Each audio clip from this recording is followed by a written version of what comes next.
Welcome to episode 100 of the Emotional Needs Podcast. I honestly cannot believe that I get to say that. We've hit 100 episodes, and I'm so excited to celebrate this milestone with you, my listener. Whether you're here from the beginning or you've just recently joined, I want to say thank you. You're the reason I show up each week to have these real conversations that'll help women in midlife feel seen, supported, empowered around food, body image, emotional well-being, physical well-being.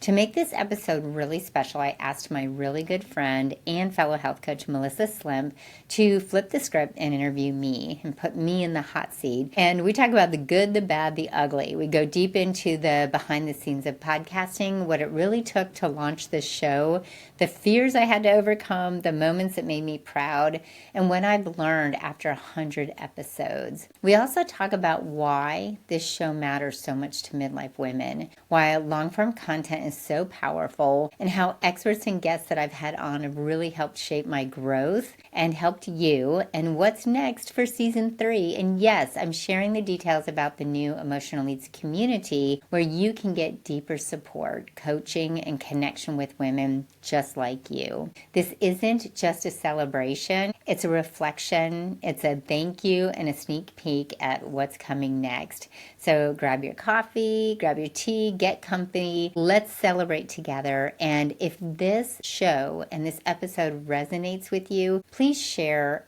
Always share with a friend, hit that subscribe button, and thank you again for being a loyal listener. I truly could not have done it without you. Hello, my friend Melissa. Hey, Kim. I'm so happy. This is going to be a fun discussion today. I know. I can't wait. Yes, I'm really excited. We have a lot of exciting things coming up.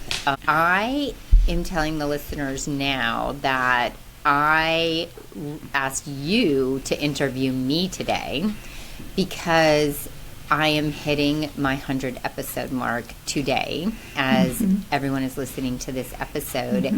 And I'm so excited about it, but rather than just drone on about all the things that I thought were so much fun, I thought someone who's going through the same experience, which is you, because you hit 100 episodes next week, I thought it would be fun, since you've been living this with me, Literally. have you interview me. And how do you feel about that? This is the greatest idea, because you mentioned this. I knew 100 was kind of ringing in my head as well as we were approaching it. So yeah, this is a great way. I think it's going to be a great way for both of us to reflect on where we were almost 2 years ago, which is just nuts. And so many conversations has happened in between that time. And yes, we've had so much awareness in our health coaching businesses anyway. And so this was such a great adventure that we went on. So I am sitting here, for those of you on YouTube, you can see I have my coffee, and I'm just literally going to have a coffee chat with one of my best friends about what's been happening with this podcast. Yeah. And so I'm going to give it all to you now, which is weird. I got to let go of control now. I know. Hand over the mic, as we call it, right? Yes. So 100 episodes today. This is a big question. How does this feel? I know there's a lot of different feelings attached to this. So this is an important milestone in the podcast recording industry. And I don't know the stats. I don't know if you know the stats, but this can be a hard gig to keep going. So is that part of what you're reflecting on as well? So yeah, share with that. Yes, that is such a good question. And I love that you brought those stats up. I don't know the stats either, but I do know that many people drop out around the 3-month mark, especially if they're trying to hit a weekly podcast. I also know that a lot of people start to struggle to be consistent, putting out enough episodes on a consistent basis. So yes, to get to 100 episodes, I was actually shocked when I made it to the year mark. And that was that first year. It went really fast because there was such a learning curve. But now that I'm at 100 episodes, it actually helps me feel like I can not just keep rolling with it, keeping up with it, and now I can have a vision for what I want in the future. So I'm excited. I am past the point of feeling like I have to do it because I want to keep that consistency up. It's kind of like working out, where I feel like I want to be consistent. I want to do it. I want to learn it. I want my body to get in the groove of it. And now that I'm there, I feel like this is a never-ending possibility. So, yeah, I'm really excited about it. That is super cool. So, what inspired you to start and to do this? I know the answer to this, but I know the listeners might, would love to hear the story. Yes, I think if you're new, this will be, new information. If you've been listening before, you really know where my heart is. I think when we turn 40, 50, 60, when we're in midlife, there's so much going on, and it's not the end of our life, and we're not just running along. We have a tendency to kind of not feel as alive. We have a tendency to not feel ourselves. We have a tendency to not even know what direction we're going in. This last half to third of our lives, we think between health, psychological, empty nesting, parents going through things, we are just now breaking out a little bit too and thinking about ourselves. And we're trying to figure out what our purpose is, but we're also dealing with all of the hormonal changes. We're dealing with aging. And what I wanted to do for women in midlife was offer a place with long-form content, because as much as Instagram is so much fun for me and it's my jam, and anyone who knows me well, like Melissa does, knows I'm on the fly. I don't even have a great strategy there. I just love to post what's on my mind about what women are going through. But long-form content gives us an opportunity to really get in deep and get into the emotions about what's going on and get into some real tips, some things that people can have sitting there waiting for them to come back to anytime they need them. But I'm not an expert in everything. What I am really good at is helping women change their habits, especially getting out of emotional eating, digging deeper to understand that, changing their habits around looking at what they need to be doing as far as food, exercise, hormones, advocating for themselves, self-care, all of that. I'm really good at that, but I don't have a medical background. I don't have a mental health counseling license. So what I thought would be amazing is having this podcast. I'll bring the experts in. And so by building this, it's almost like building a library of resources for all my midlife women, so that if I don't have the answer, I'm at least still the first point they can come to and say, what do you know about this? I can say, hey, listen to this doctor, listen to this person, listen to this coach. There's a lot of also beautiful, wonderful coaches, including you, that have so much to offer that we're not giving a lot of time to, because everyone is only looking at the doctors, functional medicine doctors, MDs, and there's a lot of coaches that are offering some really amazing help too. So I thought this would just be a great way for me to share that, but I have to be honest, when I had this vision, this fear of inadequacy and imposter syndrome took over until I started interviewing people and realizing I don't have to know all the answers. I'm just here to facilitate it. There you go. I love that. Yeah, so that definitely resonates with me as well. To bringing in the expert, I think it helps to, validate what we know needs support. And I think our stories is a big part of this. And I know, women, listeners, they want to connect with people. They want to hear themselves in other conversations. I think that really does emulate. And you definitely do that with the Emotional Elites podcast. So where did you come up with the name? Oh, it's so funny. Well, I'll talk about the name, but I love what you just said, and I want to park on that for just a second. That is exactly what I wanted. I wanted to be able to share my story a little bit more, because people think I do this for a living, so I have it all figured out. But these are things that I've been struggling with for a long, 40 years. And with struggling with this, I want to share that so people don't feel alone. But exactly what you said, to be seen and to be heard. Yeah. I want every woman listening to feel like, oh, she knows me a little bit. We may not be having a back and forth conversation like you and I do, but we're having some kind of conversation, because all women, we can resonate in some of these things. But that's where the Emotional Eats podcast name came from, actually, too, is because eating in my world with the women that I work with is not just a utilitarian food is fuel feeling. for women. They're very emotionally attached to it for whatever reason. Whether it is, and one of the things that I'm always trying to debunk in the podcast is the diet culture and the societal pressures that we have on beauty, thinness, aging, and that can be very emotionally attached to how we eat and how we shame ourselves, how we guilt ourselves, how we nourish ourselves on both ends of the spectrum. Not doing well and not feeling like we're doing well with it, whatever that your definition of that is, feeling good or bad about food, all the way to feeling like you are nourishing your body and treating it well. And I also came up with the name because emotional eats. Eats means consume, and we consume so much more than just food. We consume other people's opinions. We consume social media. We consume diet culture. We consume what doctors say. And I wanted everyone to be able to, take in all of these things, but to really come out with your own thoughts and opinions on it and listen to two sides of a story, listen to two sides of how people may handle things. So Emotional Eats has a lot of different underlying names, and it's not just about emotional eating, but everybody's consuming something that is affecting them.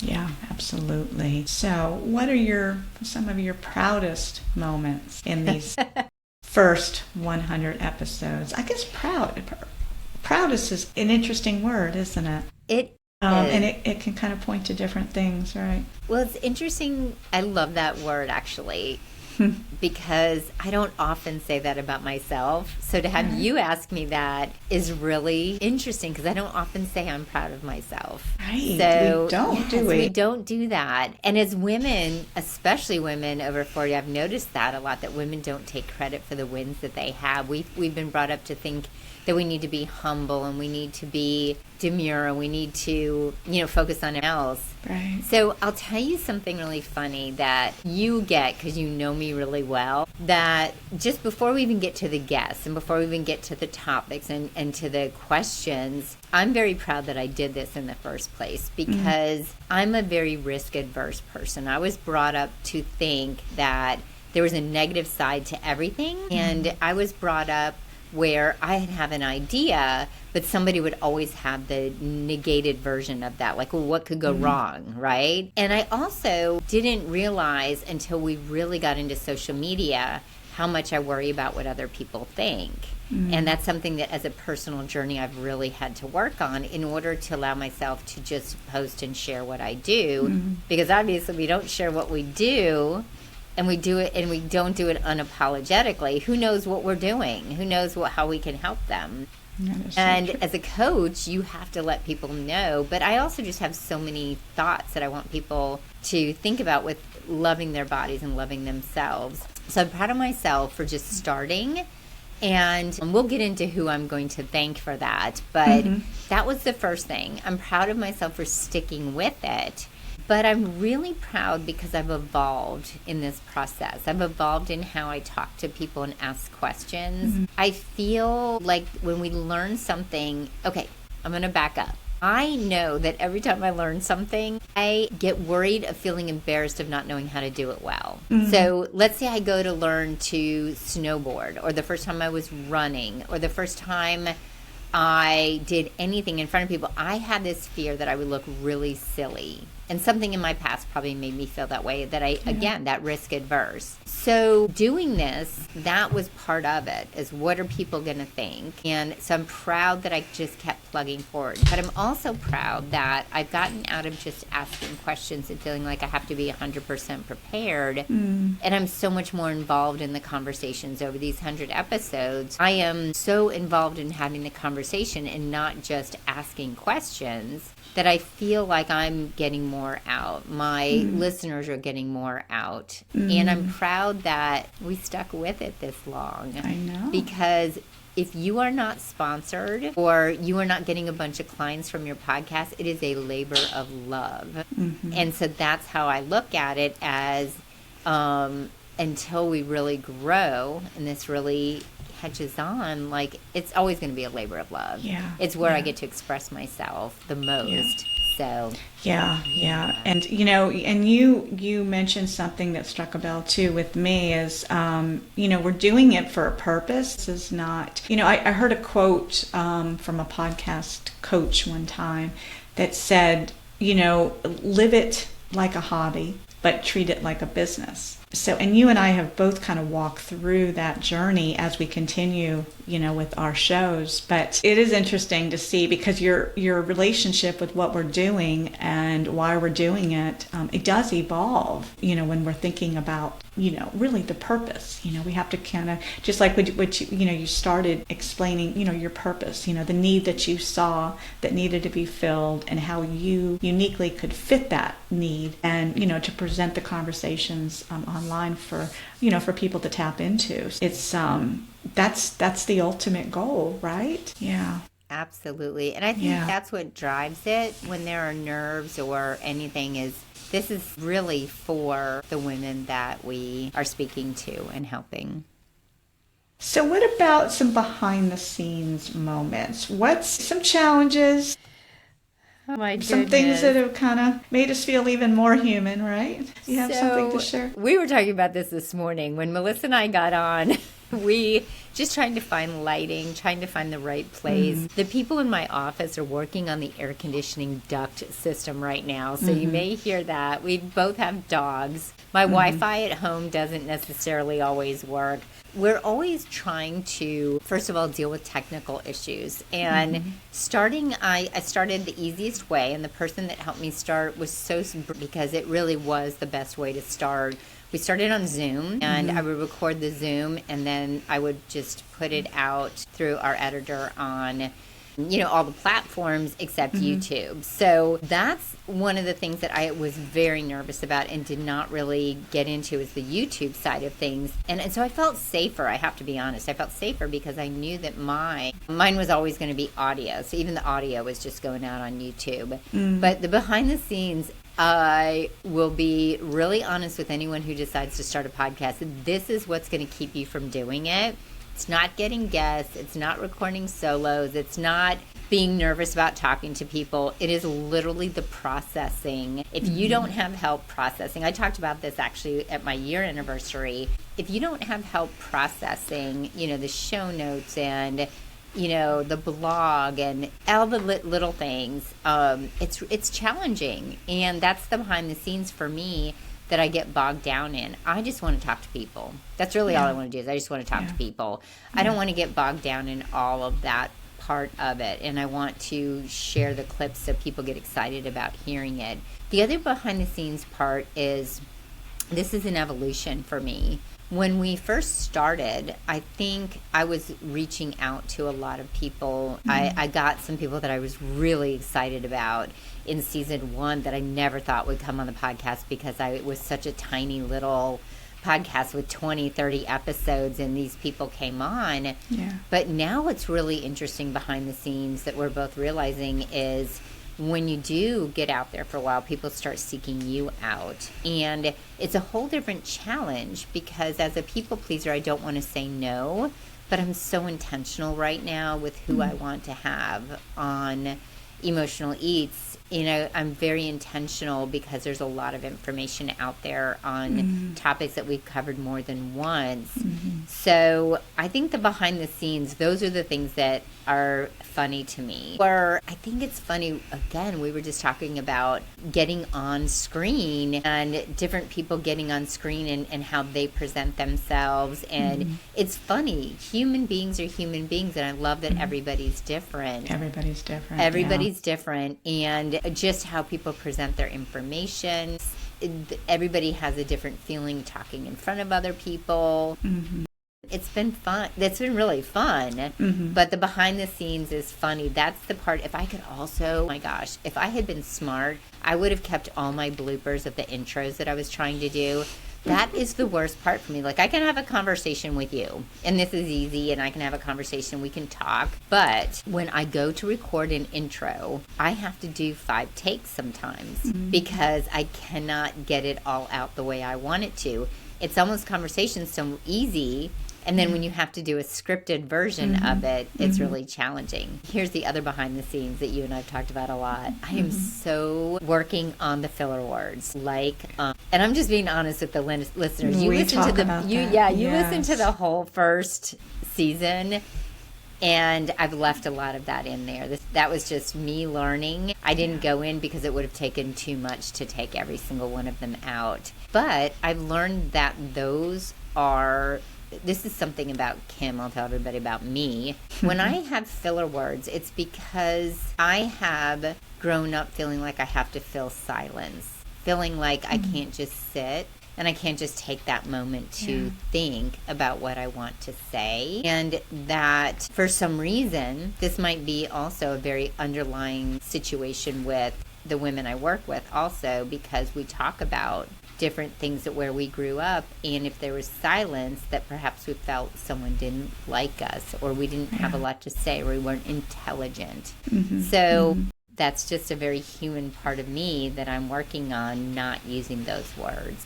Yeah, good example. So this show has taught you some things as well, right? Like everything in life. Yes. So speaking of, how has the podcast changed from season 1 to season 2? You've kind of alluded to it, just the growth and the things we've learned, to do things a little bit better or different. And what can we expect in season 3? I know maybe we're a little soon to talk about a little preview teaser, but really, because I think it's really the evolution, because we learn and we get the feedback, and then we realize, well, this was the direction I intended to go, but it's like, so what's changed with you? Where were you with your intentions when you started the show, and where are you now? That's a great question. Season 1 was really filled with menopause information, and I enjoyed it. I loved sharing that because that's what a lot of women were going through. As I was moving into season 2, I realized I wasn't giving enough weight to my own solo podcast about emotional eating. I also felt like I had some wonderful guests. It was such a great start. They were amazing people that really helped me explain what was going on to women's bodies after 40, that would explain all the things that we're going through, including the emotional eating. As I moved into season 2, I was becoming more intentional with new topics. And I did the 5-part gut health series. You were a part of that also. And some of the other things that I was getting into, the brain health and emotional eating, I plugged into some of the topics that I thought were really important. And as we move into season 3, I want to become even more intentional, not only with my guests, but just getting into the parts that are a little bit deeper. We want tips. We want to be told what to do. I understand that. We want to be told, these are the 5 things that you can do. But I would love to get a little bit deeper even as, why do we need to do these? Why is our brain working the way it is? And why does it sometimes work against us? And how did what we've learned up to this point determine why we can follow through on those steps or not? And so I think season 3 is really good. It's just going to be a subtle change. It's not going to be huge, but it'll be a subtle change of me trying to do that more and just bringing in a deeper level, but still bringing in a lot of the tips, because that's what you're here for. You want to know what are the things to do if you don't have the education, or you're looking online and you're seeing 5 different ways, how much protein to eat the cottage cheese, how much to lift, how much to do HIIT, how much HRT. Like, there's so much information. When you can actually get some solid things that you can pick 1 or 2 that you can work on, I'll keep that in there, but I'll also put in a little more of the why. Yeah. So let's talk about some of your favorite guests. Oh my gosh, I actually have my list here, because so if I do not mention someone, that doesn't mean I didn't love it, by the way. I'm just going to talk about the things why they stood out to me personally. And before I talk about any of these other guests, I want to say thank you to you, Melissa, because you and I do this often. We do it probably once a quarter. We get together and have a conversation. And you and I have talked about GLP-1s, we've talked about blood sugar, we've talked about brain fog, we've talked about gut health. And it's a fun conversation. And the reason why I've loved all those episodes with you is us being close, we know each other well, and we can have conversations that we have over coffee in a coffee shop.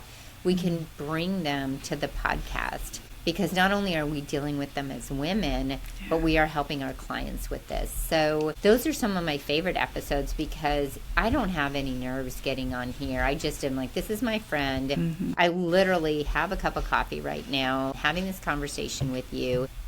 But you are an expert in your own right, and you've brought in a lot of amazing information about type 1 diabetes and blood sugar, insulin resistance, some of the things that are really important for midlife women. So thank you for doing that for me. Back at you. And I'll share a couple people that just really stood out to me in season 2. Season 1 is amazing. It's got its own special episodes that I talked about at the year mark.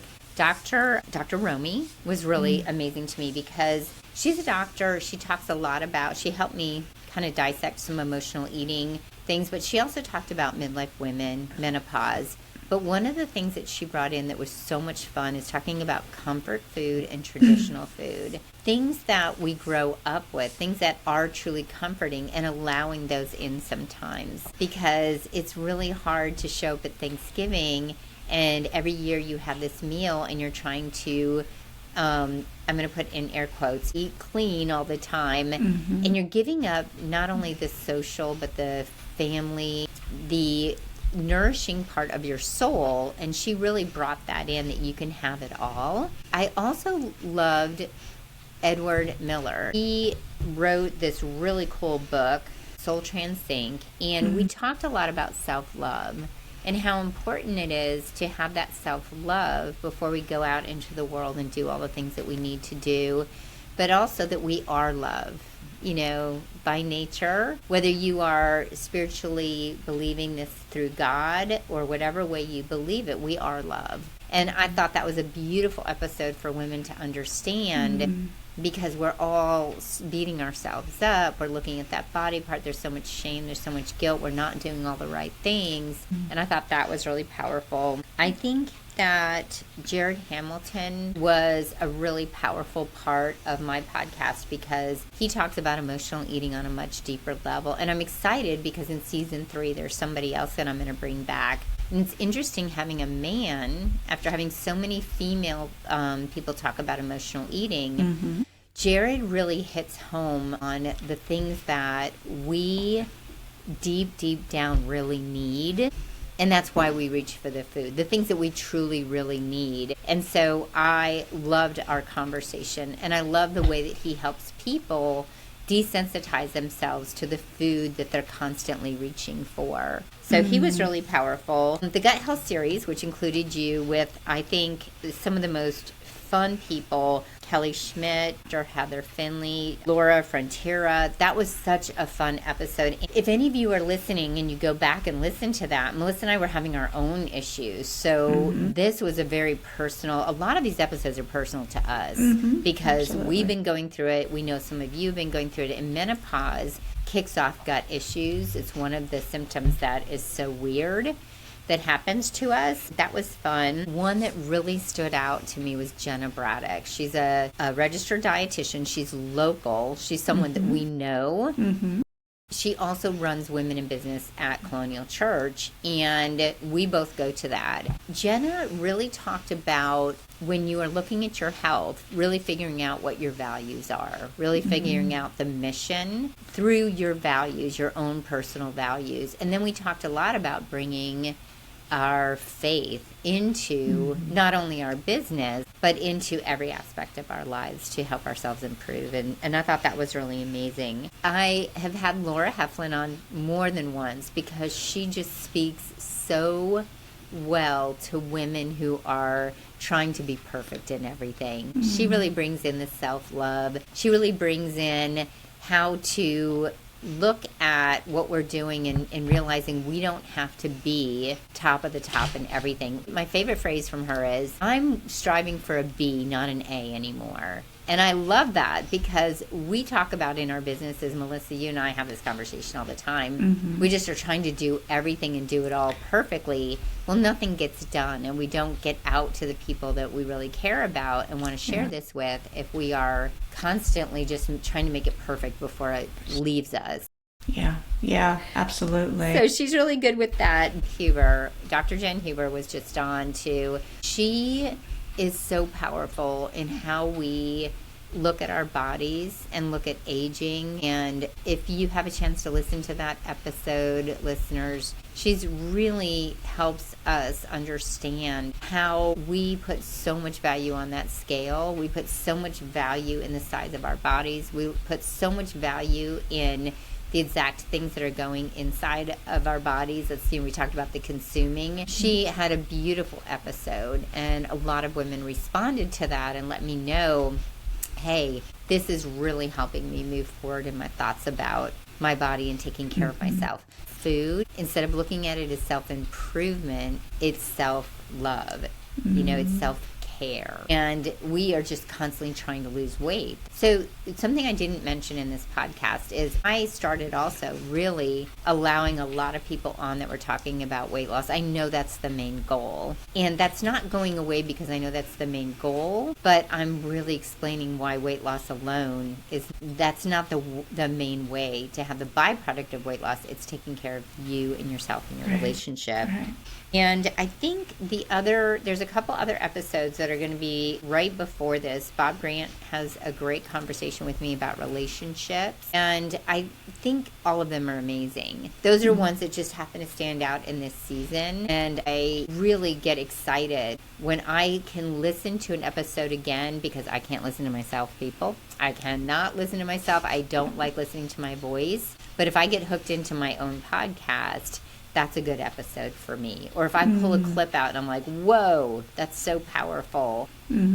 That's why I might really hook into that. But they were all fun. There was nothing that I will not put something out that I don't really care about. I really, and I have to hold myself to this. If I ever record something and it's not valuable, I'm going to have to be strong enough to say, I'm so sorry, we can't put this out there. And that will be hard. Yes. And that's something that we've talked about too. So what do you think, you're talking about the response from listeners. What's, if you can share some things that they've maybe reached out to you, maybe it's a particular guest or an episode that really, really struck home for them. Yes. Well, I'm feeling very blessed because as you asked that, some of the more recent questions and comments came in from podcasts that I recorded. There was one that I recorded around the holidays about things that trigger us, about our bodies and about eating. And I had so many people say, wow, I feel like you're at my family dinner. And that was really great. One, I don't want you to feel that way. So I don't mean that. It was great, though, that you understand that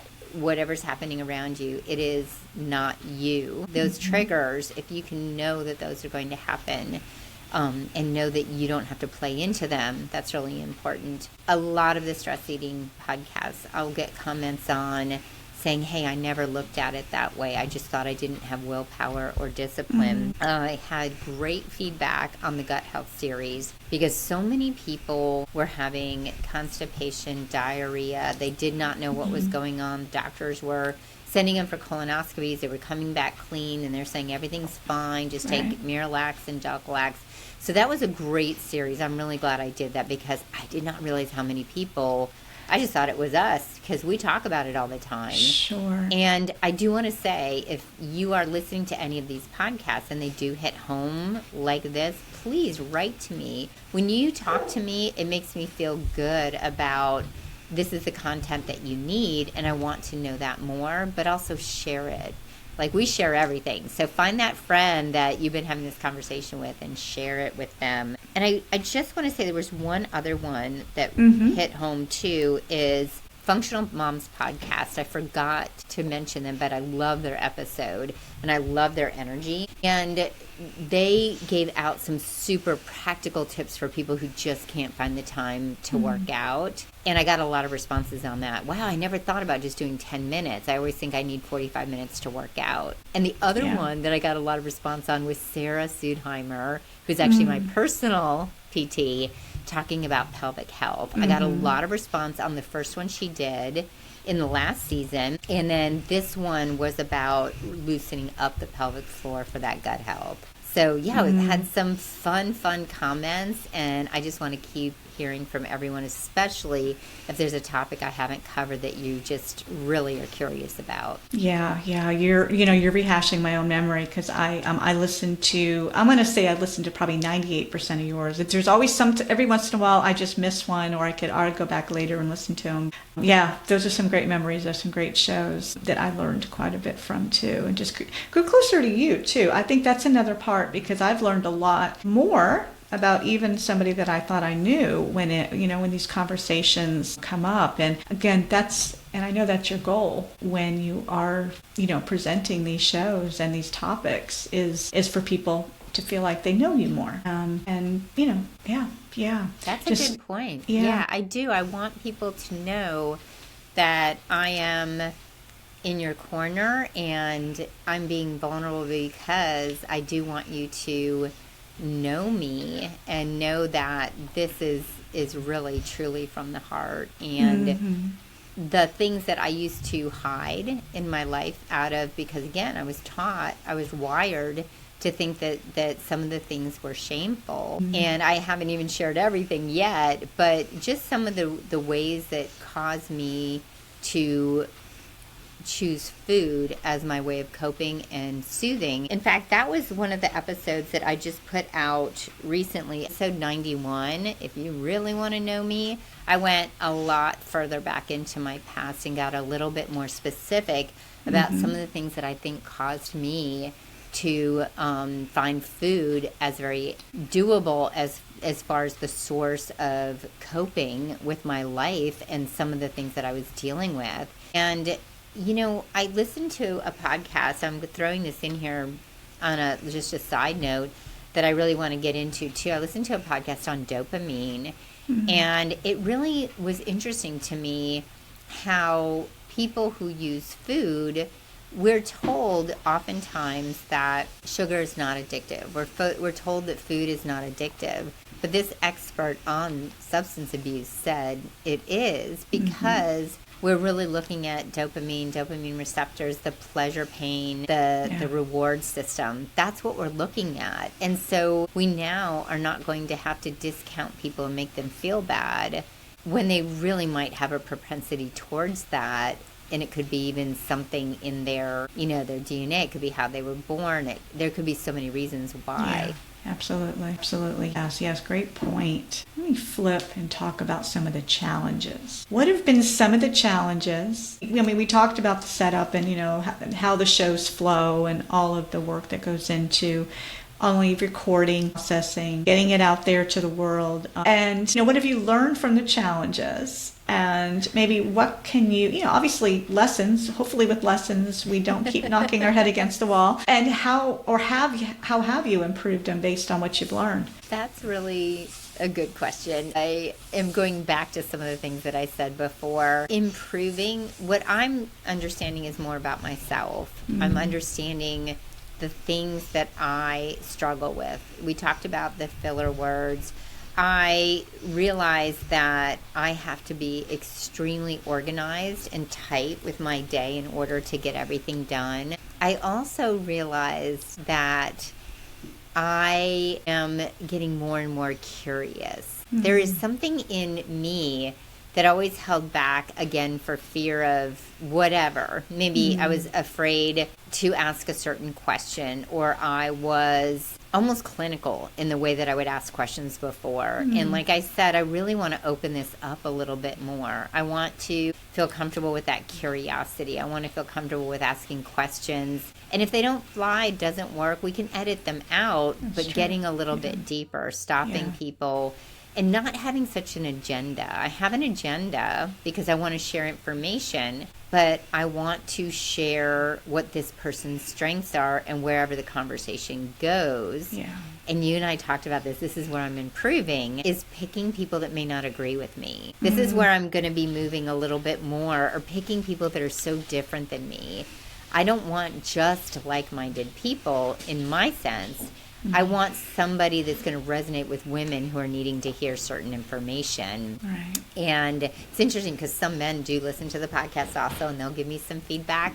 And even if there's a little bit of menopause or hormonal stuff in there, I'm hearing even from them that this is all relating to them also. So what I'm learning is I don't have to be so afraid that it's perfectly mainstream to put it on the podcast. Right. In fact, I don't know, I talked about this I think in my 1-year anniversary, but I had one episode in particular with Dr. Kate Shanahan where I had a lot of trolls. I had bots and trolls that were hired to say that I was spreading misinformation medically. When I wasn't doing anything, I was literally the facilitator. It scared me so much that I actually pulled those comments off. I didn't pull the podcast.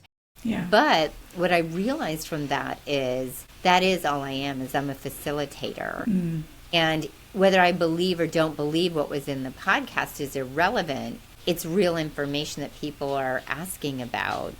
And she was talking about seed oils, the American Heart Association, some myths about cholesterol.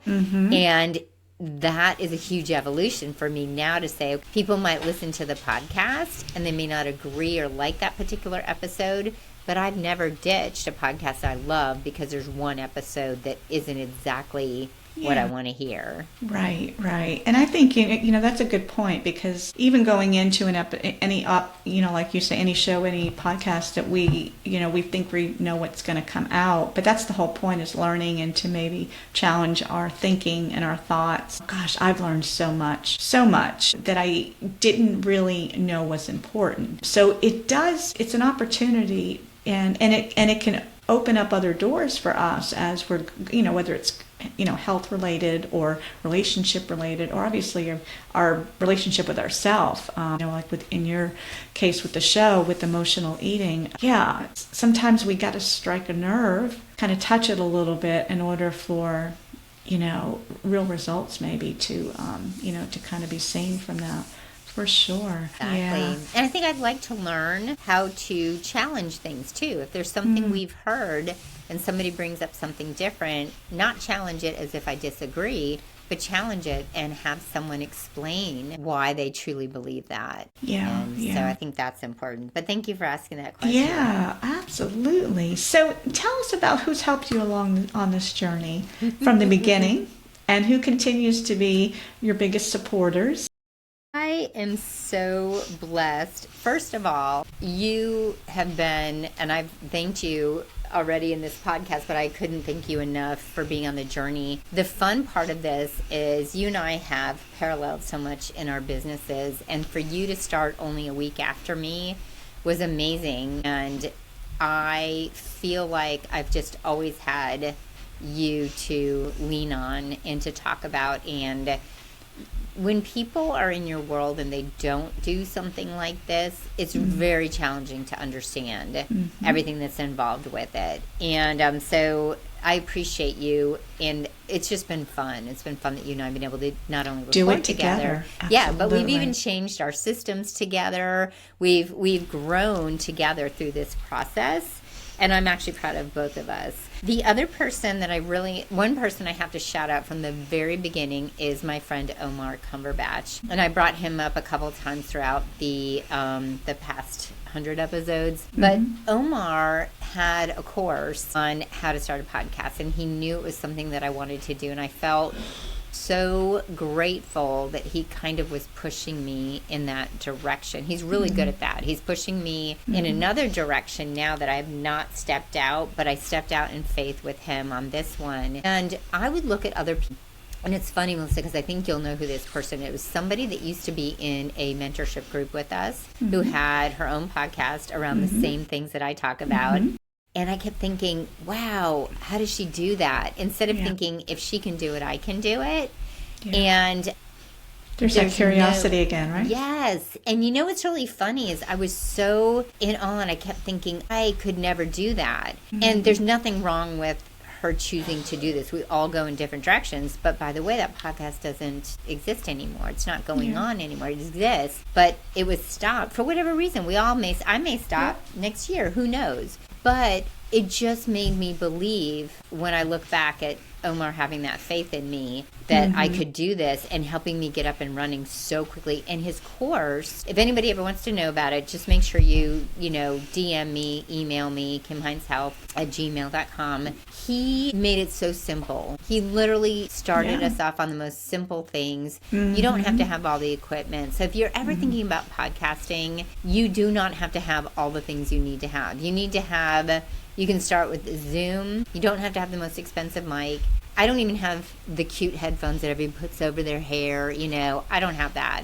But that's how we started. And he really wanted to create a low barrier to entry for people to be able to start this long form content and to be able to start the dream that people want. Absolutely. You don't have to have a podcasting studio. People have these beautiful studios and they've got all the equipment and they can record two people together. That's fine. That's great. If you can do that, you don't have to. You can even edit your own podcast. Yeah. So Omar was amazing. I have to say Janet is another fantastic friend who's supported me through every business adventure I've been through. She's supported me along the way. She did my trailer. She did my 1-year anniversary. We, had that recording together, and she is an actress. So she also, she's really, just like you, really good at speaking and asking the questions. I also want to thank our editor, Scott. Scott is amazing. Run and Drum is his company, and we are very blessed because there are times that we've gotten some podcasts out to him really late and he's made it happen anyway and never makes us feel bad for it. We've had some things that we've had to have done. I've had a couple really weird things in my podcast that had to be taken out. He's amazing. Yeah. And he does a really great job. He sure does. Yeah. Yes, we both are very blessed. But I really want to thank the listeners. I think the listeners, you who are listening to me, responding, letting me know how you feel, sharing, downloading, subscribing, all the things that you can do to help. I appreciate you so much because this is why I'm here. This is why I do it. So those are the main people. But I also have to thank my husband because if it weren't for Mike, he knows that there's some extra hours that go into some of the processing and promoting that we have to do. Absolutely. Yes. It's funny you say that. I was talking to my husband this morning and he's like, oh my gosh, you both have done 100 episodes. They've been there along the way, like you say, just, the time it takes, even recording at home and, all the different variables, you have to give them the heads up to be a little quieter if quiet. They can be. Yeah. So keep the dog out. Yeah. All those things that really helped us go. So talk about your emotional community. I love that. So tell us about that. And how you want to kind of see, the next, how this, how it's progressing and what the future holds for how the podcast and the community are so closely linked.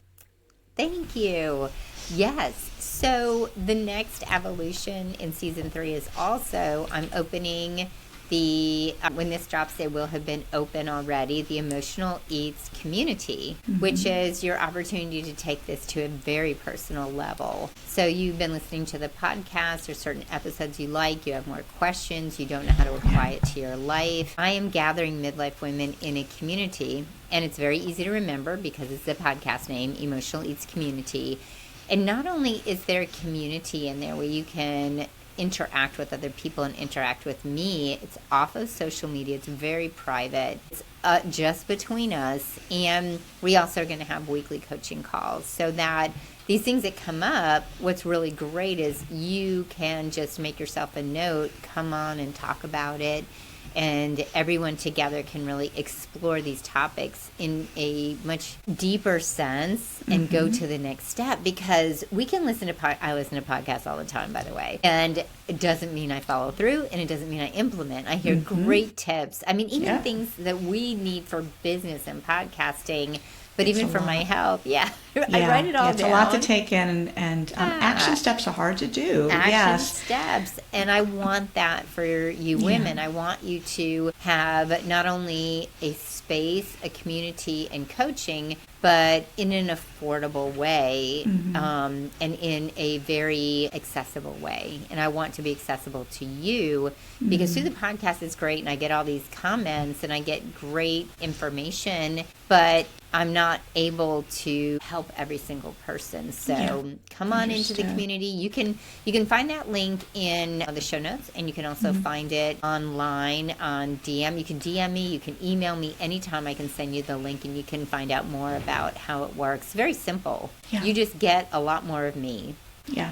Yeah, I love it. I love that concept. Group is power. Yes. When we can get together, it just reiterates what we're, what we need and who we are, and just to hear it. It's amazing. Group coaching, community membership type of getting together and offering that it's been wonderful. I've never had a bad group. Exactly. I've never had a bad group. They've all been different, but they always evolve and just support in such an amazing way. And the communities, or I should say the relationships that are built within these communities, that's the fun thing to witness. I was just going to say that. I love that you brought that up. Thank you. Yeah. Because you're not only creating a relationship with me where I can help you with some of the things you're going through and give you a perspective that maybe you haven't thought of, but you're going to hear other women's perspectives and what other women are going through. It's not to just commiserate. Of course, it's fun that we can all vent and talk about it, but we're there to find solutions too. And I may have a lot of information, but somebody else might have found something that works for them that you say, oh, you know what? I'm a lot like her. Let me try that. And then friendships, like you said, form within these communities. In fact, you and I have done the same thing. We have formed a lot of friendships in our communities, in our business communities that we've been involved in. Yeah. And there, in fact, some of those people have been on my podcast, most of them in season 1. And recently, or it'll be right after this podcast, somebody else from my community that I became friends with, because I have a coach too, that they're going to be on the podcast. And so I'm able to expand with all of my friends, and you'll be able to expand and grow with all of your friends. I love it. Yes, we need each other for sure. So how can listeners help support the podcast? Oh my gosh, it's so simple. When you listen to a podcast, make sure you download it. And it would really be helpful if you subscribe and follow the show, because then it will automatically download.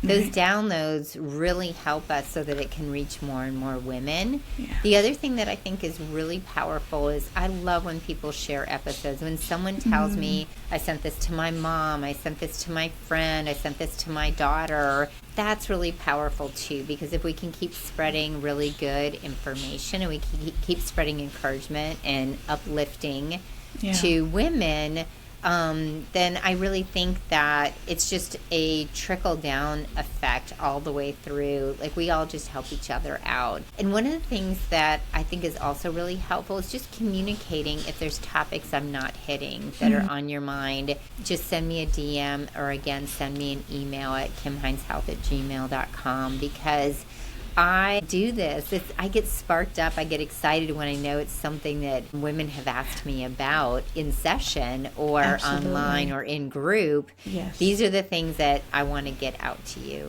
Yes. So, that's how you can help. I love that. And join the community. What dream guest? Oh my gosh. So this is really funny.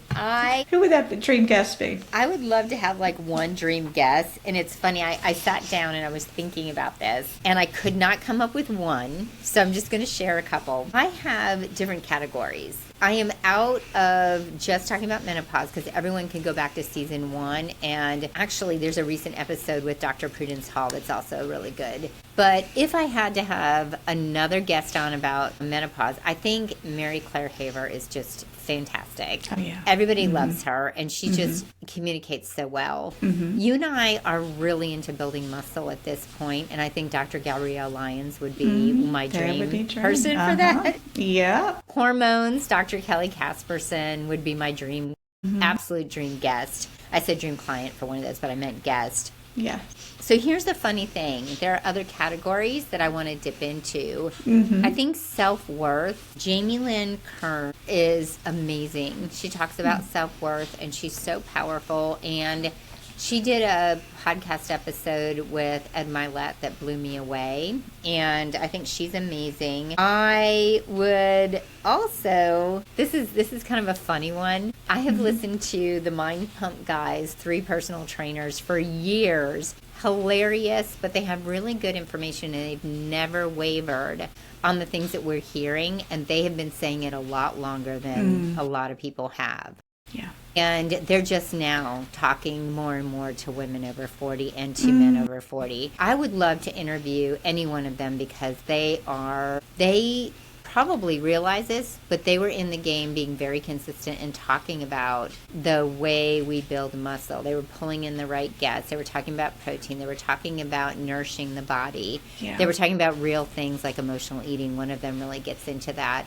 So that's an interesting, they're younger than us and they're guys, but they would be a really fun crew to interview. Yeah. And then I am still a runner at heart. Still, even though it's a little bit off topic, I do have a lot of women who are runners who are asking me questions about keeping running in, but also getting the lifting the weights in. How do I run without eating up the muscle? And I do want to get into that more. I want to get into, I was able to have a running coach on once, and that was purely selfish, but I got a lot of great feedback on it. There are long distance runners like Rich Roll, Dean Karnazes. There's people, and there's women runners out there too that I would love to have them on. My number one person is not even full on health, and it's because of the accession of the book that I'm reading right now. Mel Robbins is my number one dream guest because it hits every part of us. It hits our mind, body, and soul. The way she shares with people how to really deal with the anxiety, the self-worth, all of the things that we all think, any self-doubt that we have. She has amazing tips and is really warm and compassionate and real and authentic. And the book, Let Them, really relates to all the things my clients are going through too. And I won't get into that because I may even do a podcast on how I think her book, Let Them, relates to emotional eating very deeply. I like that idea. And so that might be a solo, but if she ever was able to come down, I think she's got a house up in the Northeast in Vermont or New Hampshire or something up there. Her schedule's a little busy. Don't think she's going to make it. But, I know. We can dream, right? We can dream. And it doesn't hurt to ask, right? We got to put our... We got to put our requests out there for sure. Exactly. Yeah, so those are different ones that people they probably wouldn't expect. They'd probably expect a lot of doctors. I've had a lot of doctors on, but I have so many other people, like the woman who I do not remember her name because I've been listening to the podcast and I should know this, but even the dopamine expert would be an amazing person to come on. Sure. Again, all those things that just kind of veer back to what you do and why you do it, and why you continue to hold a beautiful space here in the podcasting world. So cheers to all the amazing conversations that you've led in 100 episodes, and it's going to be exciting to see what the future holds for you. What final message would you want to leave the listeners today as you're celebrating 100 episodes?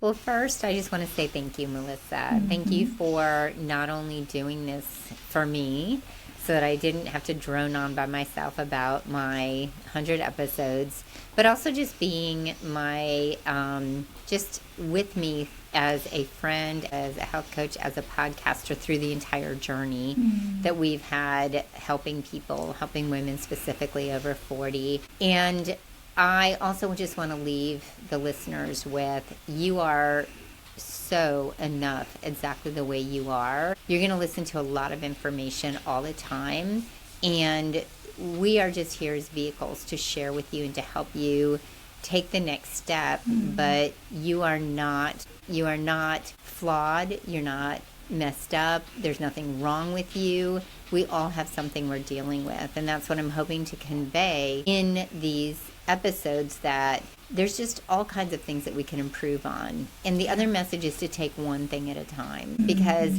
it's overwhelming. We are so inundated with so much information. Just take the one thing that you can do. You don't have to have control over everything and everybody around you. You are, again, as Edward Miller would say, you are love. You don't need to have control over everything. Just you are doing the best you can. And thank you for listening. I appreciate every one of you who's listened to the podcast. Well, awesome. Well, this has been a pleasure to come in here and just to go over the before, the during, and the future. I can't wait for the future. Absolutely. Thank you, Melissa. I appreciate you. And thank you, listeners. Here's to 100 more.